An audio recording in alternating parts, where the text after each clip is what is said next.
আগামী ৭২ ঘন্টায় ৪ জেলায় বন্যার আভাস। তিস্তা, ধরলা ও দুধকুমার নদীর পানি বাড়ছে দ্রুত। নিম্নাঞ্চলে সাময়িক প্লাবনের আশঙ্কা।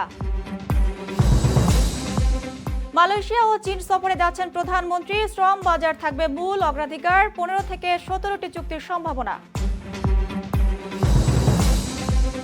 এবং বিশ্বকাপের গ্রুপ পর্বে আজ একাধিক high voltage match. Europe, Africa, এশিয়ার শক্তির মুখোমুখি লড়াই ঘিরে উত্তেজনা।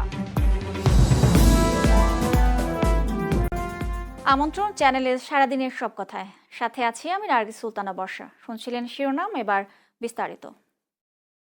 ভারী বৃষ্টিপাতের প্রভাবে দেশের উত্তর